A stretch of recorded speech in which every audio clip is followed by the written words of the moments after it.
Buenas tardes. Hoy ingresamos a nuestro tema número 4, que es la oferta turística internacional del continente americano.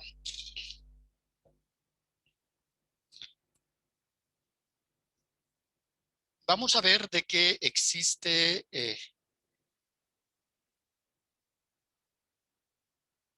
una oferta turística muy variada dentro del continente americano. Y es así que el continente americano está constituido en 3 regiones fundamentales. La primera la vamos a llamar o corresponde a la región de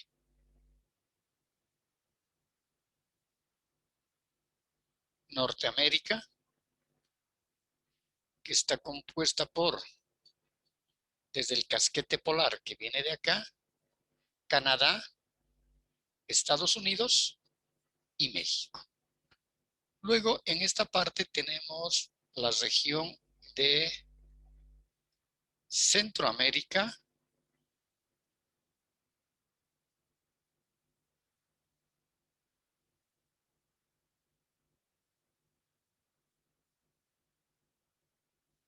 que está constituida por el Istmo, y en este caso el Istmo es toda esta franja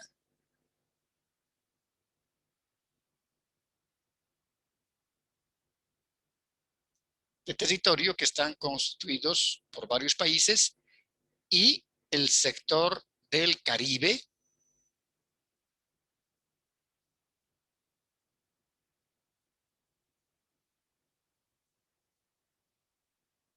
conformado por toda la parte insular, es decir, todo este gran número de islas. Y finalmente, a partir de Colombia, tenemos la región del sur, es decir, Suramérica.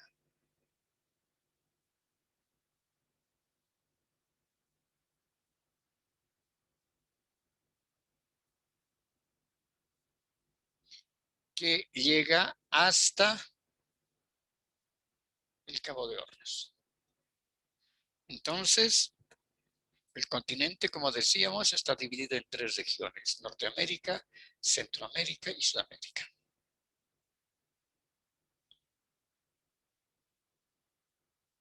Además, existe otras formas de poder dividir el continente americano, y siempre dependiendo del criterio que se pueda aplicar. Si nosotros, como dice Alejandro Morgado, si nosotros quisiéramos, también podemos dividirla en regiones culturales. Es decir, en este caso tuviéramos la América anglosajona, que sería aquella América donde se habla el idioma inglés, y la América latinoamericana, que se habla el español y el portugués. Es decir, en este caso, las lenguas anglosajonas serían el inglés, el alemán, etc. Y en el caso de la división cultural latinoamericana, que sería el español y el portugués. Si nosotros dividiéramos así, veríamos de que a la región que corresponde a la América anglosajona tuviéramos solamente Canadá y Estados Unidos. Y a partir de México hacia abajo, hacia Centroamérica, a la parte del Istmo, a la parte de las islas, la parte insular, y todo Sudamérica, lo que correspondería a la parte, a la región latinoamericana, donde prima el idioma español y el portugués, que derivan de esa lengua madre que es el romano.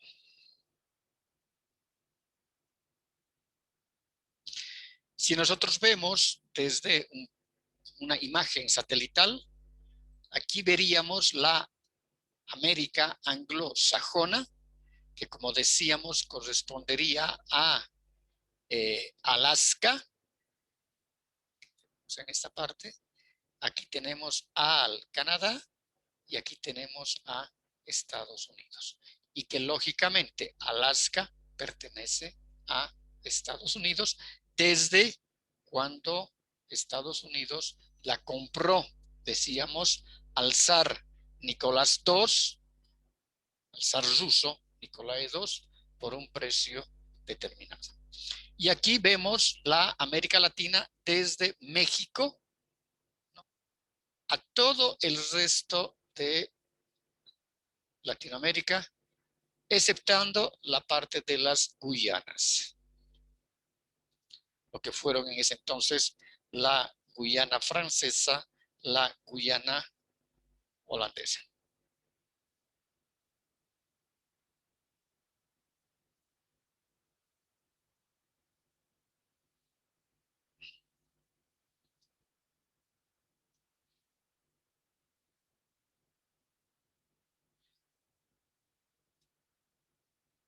Las grandes unidades físico-geográficas, dependiendo de la forma del continente, es decir, ya vemos desde el punto de vista geográfico, podemos y se las clasifica en América del Norte, América del Sur, América Central y América del Caribe, que estas dos están ubicadas en la parte de Centroamérica, ¿no?, lo que decíamos el Istmo, que es esta franja de tierra que sale desde México y termina en Panamá y aquí ingresa con Colombia a Sudamérica. Y todo este conjunto de islas que van y que son las islas hacia el Caribe.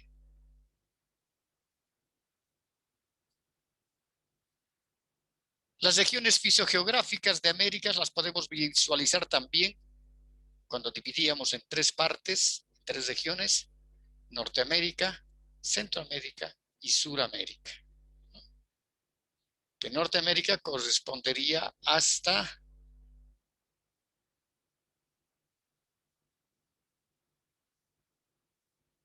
este sector, porque aquí está ya, no, Norteamérica correspondería hasta acá, porque eso todavía es México, y esto sería Norteamérica, esto sería Centroamérica, y toda esta parte correspondería a Sudamérica. Las regiones políticas se basan en las grandes unidades geográficas, pero se consideran las divisiones políticas del continente, es decir, los límites de los países se distinguen en tres regiones: América del Norte, que comprende Canadá, Estados Unidos y México; América Central y del Caribe, que comprende los países centroamericanos y los de la isla del Caribe, es decir, toda la parte insular, el istmo que decíamos y la parte insular; y América del Sur, que comprende los países que se encuentran al sur de Panamá, porque Centroamérica termina con Panamá e inicia con Colombia, porque Panamá es frontera con Colombia. Acá podemos ver nosotros el mapa político. Acá arriba, aquí vemos Alaska, que corresponde a Estados Unidos. Aquí vemos el casquete polar, que es todo este sector, el casquete polar. Acá tenemos Canadá. Acá tenemos Estados Unidos. Acá tenemos a México. Y empieza acá Centroamérica con Guatemala y Belice, que es esta parte, y termina en Panamá. Pero habíamos dicho que Centroamérica, si efectivamente este es el Istmo, también incorpora a toda esta parte de las islas, la parte insular del Caribe, que van desde el Golfo de México hasta el mar Caribe y comprenden todas estas islas. Y la isla más grande, lógicamente, que es Cuba, y la otra es la que se divide en dos partes, la isla de, en este caso, Haití y la República Dominicana. Y aquí hay un sinnúmero de islas, desde las Bahamas y todo aquello, que corresponden a Centroamérica. Aquí está, por ejemplo, Miami, que es Estados Unidos. Y aquí termina Panamá y aquí empieza ya Colombia con la región de Sudamérica. Y llegamos hasta el estrecho de Magallanes en este sector.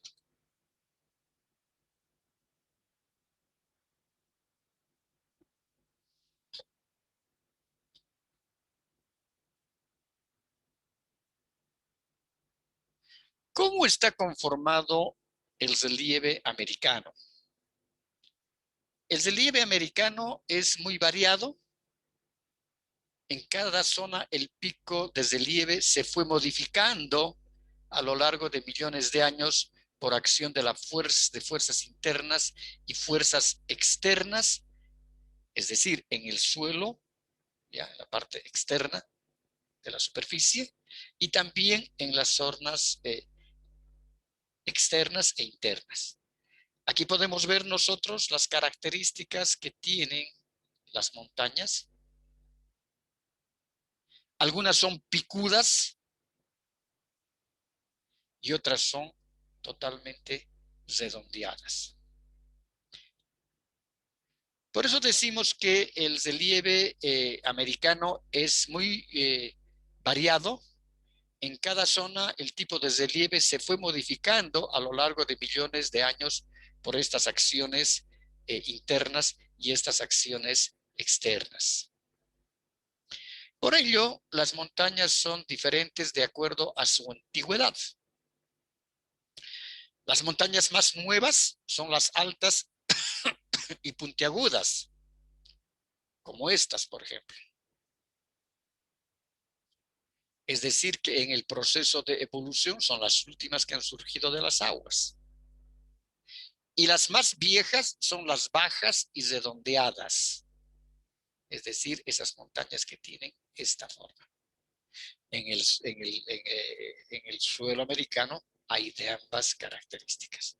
Las más picudas y las más redondeadas. Ahora, las grandes mesetas, que corresponderían a estas, que son planas, deben su existencia a la erosión de las montañas o al levantamiento del terreno. Es decir, las mesetas han ido surgiendo de las aguas, porque no nos olvidemos de que antes, hace millones de años, todo estaba cubierto por agua. Entonces, estas han ido por la evolución y los movimientos, las capas tectónicas han ido subiendo.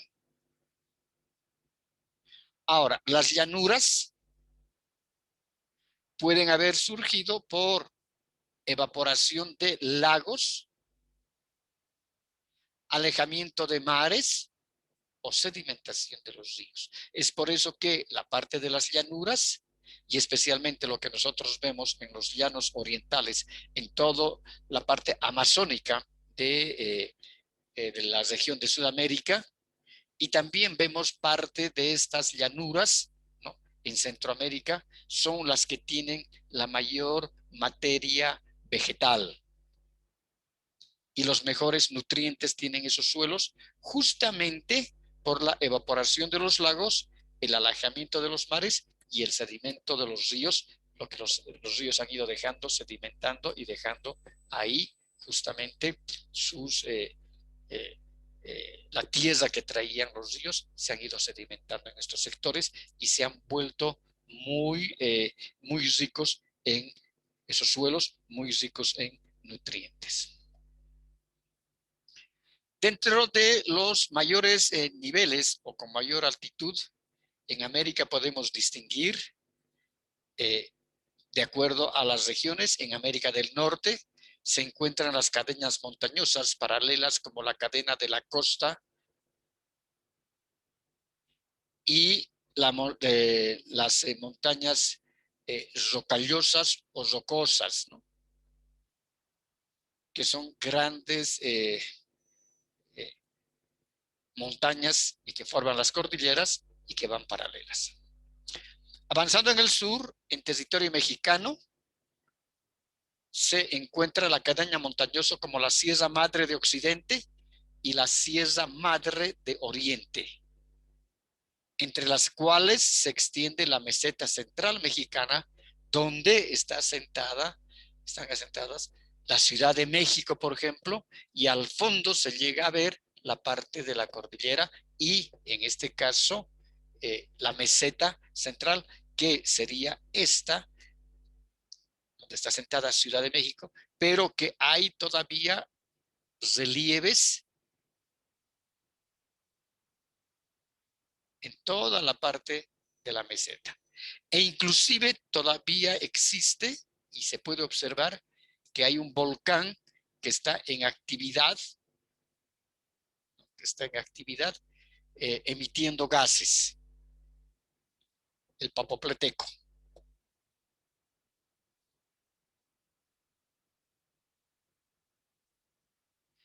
En América del Norte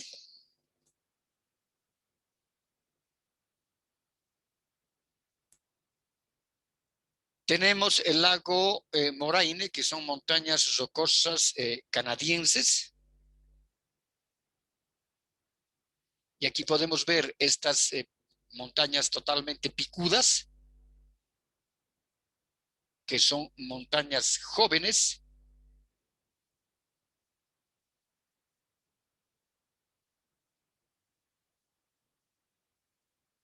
totalmente jóvenes. Y acá también observamos las características de los bosques de coníferas, es decir, de los bosques de pinos y una gran variedad de pinos. Esta es la Sierra Madre Occidental en México y podemos ver acá las montañas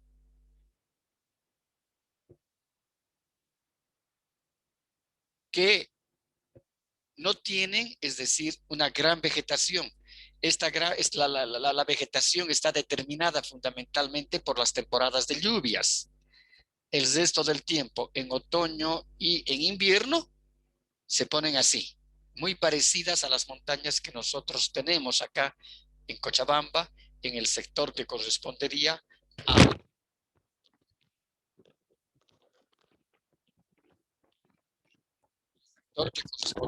al Valle Alto en el departamento de Cochabamba.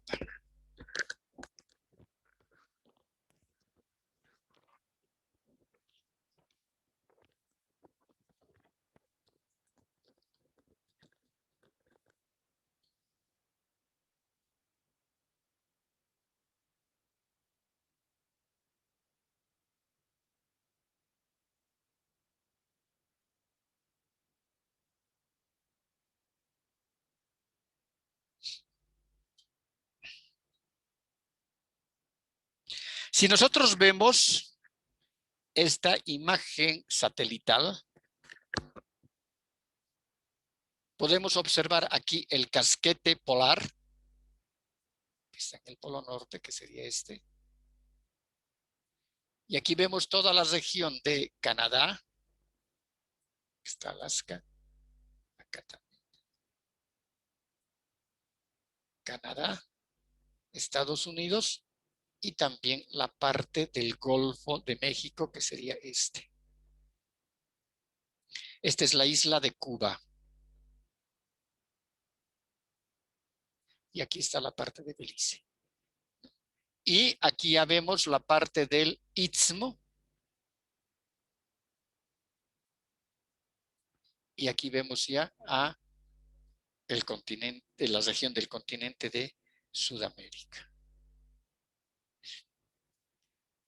En América Central, la cordillera toma una dirección noreste-sureste en Centroamérica.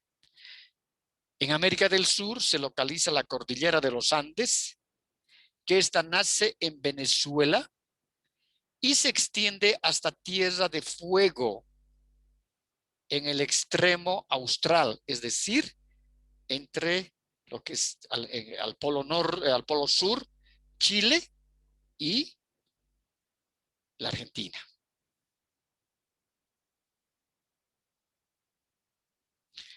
Se destaca la cumbre más alta, como es el monte de la Aconcagua, con 6.959 metros, casi 7.000 metros sobre el nivel del mar, y el altiplano Perú-Boliviano, que cuenta con importantes lagos y salares, como en este caso es el Salar de Uyuni, que es el más grande del mundo, con sus 12.000 kilómetros cuadrados.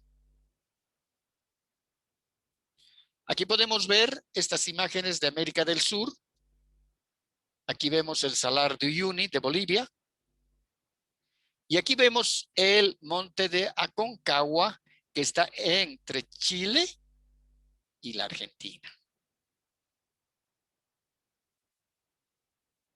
que está sobre los, aproximadamente decíamos, 7.000 metros sobre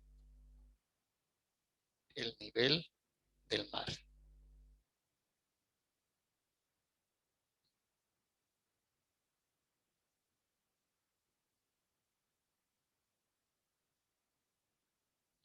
Aquí vemos una imagen satelital de la región de América del Sur y podemos aquí establecer, inclusive en la parte que corresponde a Colombia, aquí ya está la parte del Ecuador. Y aquí ingresamos ya a la parte donde está Perú, Bolivia, Chile, ¿no? Y aquí está la parte de la Argentina. Entonces, aquí vemos las características que tiene la cordillera de los Andes. Aquí podemos observar desde casi iniciando, es decir, desde el Ecuador, pero mucho más acentuado.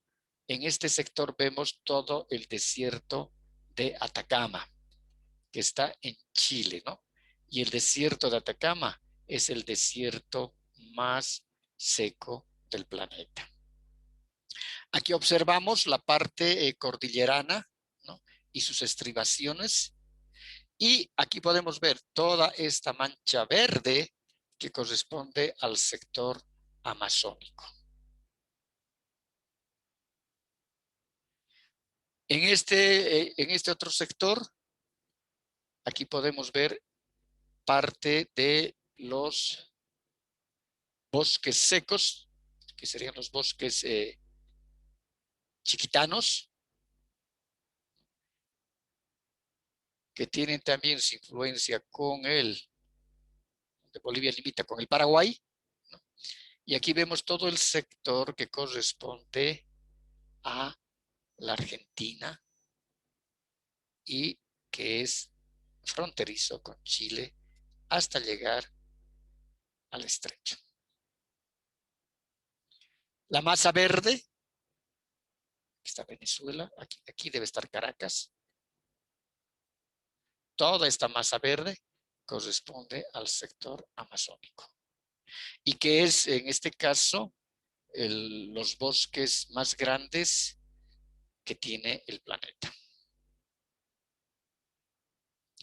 En América destacan numerosos lagos como los grandes lagos de Norteamérica, el Superior, el Hurón, el lago Michigan, el lago Erie y el Ontario, conectados entre sí por ríos y canales que desaguan al Atlántico. En Centroamérica tenemos el lago de Nicaragua, que es el más grande de América Central. Y en Sudamérica tenemos el lago de Maracaibo, que pertenece y está en Venezuela, y el lago Titicaca, ubicado en el altiplano andino, sobre los 3.800 metros sobre el nivel del mar, que es compartido entre Bolivia y el Perú. La parte del lago menor, en su totalidad, está en el territorio boliviano y una parte muy pequeña del lago mayor. El resto del lago mayor se encuentra en el lado peruano. Aquí podemos ver las características que tiene el lago Titicaca, ¿no?, que corresponde al lago mayor, que está en el sector del Perú, y este es la parte que corresponde al lago menor, que está en el territorio boliviano. Aquí todavía podemos observar las cumbres y hasta las cumbres nevadas que corresponden a la cordillera de los Andes. Aquí vemos los totorales, que es una forma de cañas que son propias del lago Titicaca, y aquí vemos la balsa de un pescador en el lago Titicaca. ¿Cómo se ha podido observar las diferentes características que tiene la topografía y los relieves en el continente?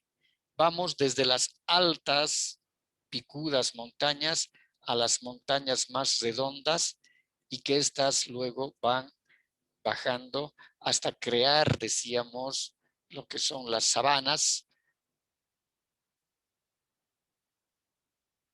y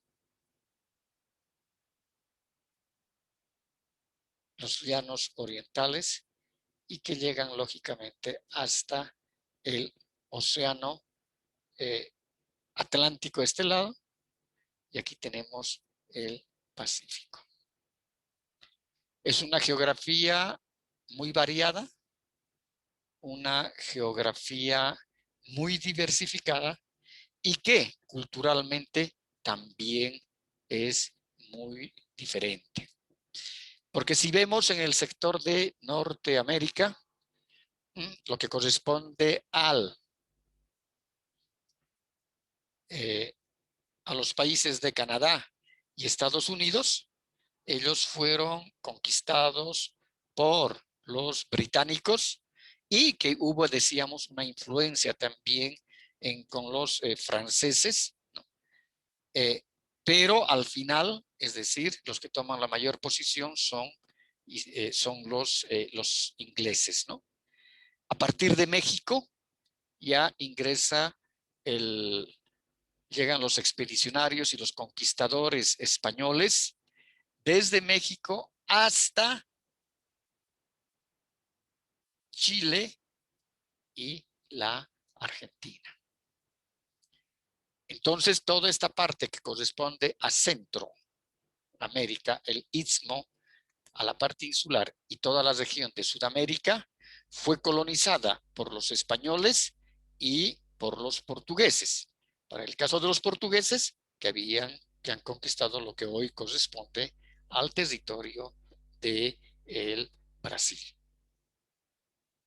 Entonces, esto determina también que existan características culturales muy diversas, muy diferenciadas, y si nosotros vemos en la parte de lo que corresponde a Canadá, esta parte lo que corresponde a Canadá acá, y a Estados Unidos acá, no han existido civilizaciones antiguas, porque los pobladores nativos eran grupos de nómadas que deambulaban por su territorio, y se dedicaban a la pesca, a la caza y a la recolección de alimentos.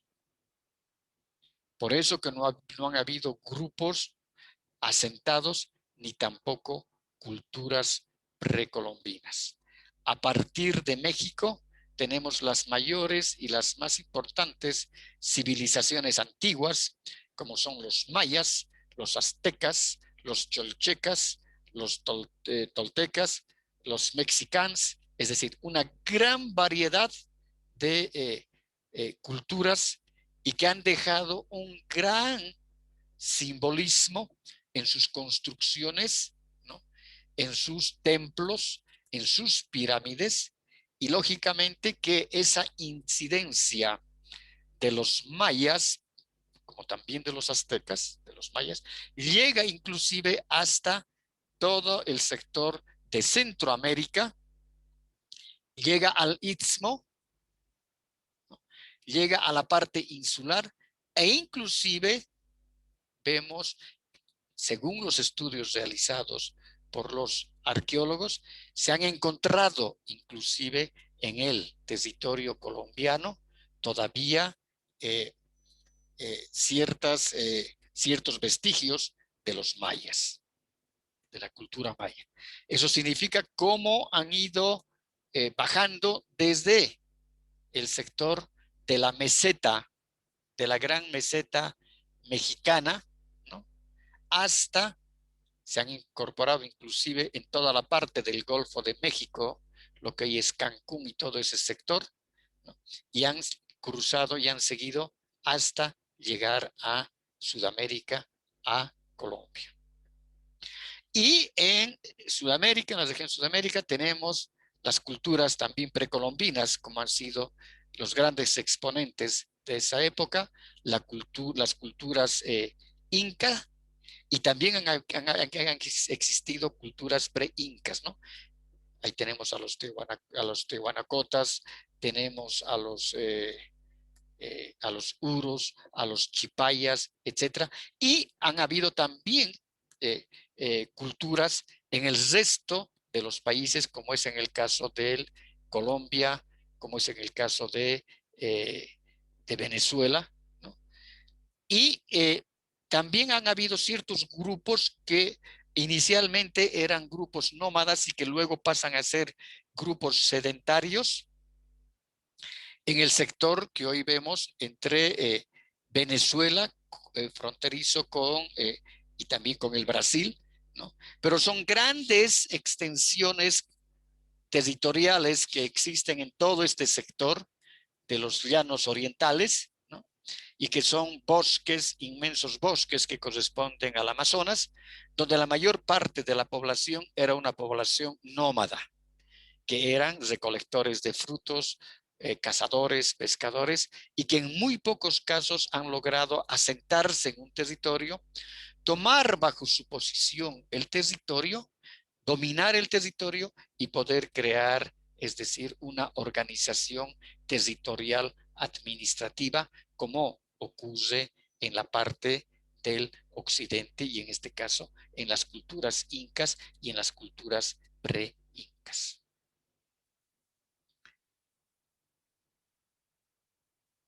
Vemos también esa parte, hoy en día podemos ver en todo el continente americano, ese sincretismo cultural, eh, es decir, esa mezcla que existe de diferentes culturas, porque lo que corresponde eh, a la parte anglosajona, que fueron conquistados por los británicos, por los ingleses, ¿no?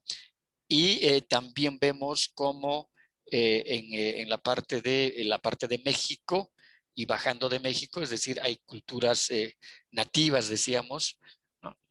Se han ido mezclando estas culturas y esa mezcla de esas culturas es lo que hoy vemos que constituyen los grandes atractivos turísticos, esas características que traen también eh, los conquistadores, en este caso ingleses, los conquistadores españoles y los conquistadores eh, portugueses, ¿no? Cada cual trae su cultura, ese equipaje oculto, ¿no? Que transportan las personas y que lógicamente se van enraizando en todo el el sector que correspondería, ¿no? a, a, desde norte hasta el polo sur, cómo han influido en la forma de la cosmovisión de todos estos pueblos.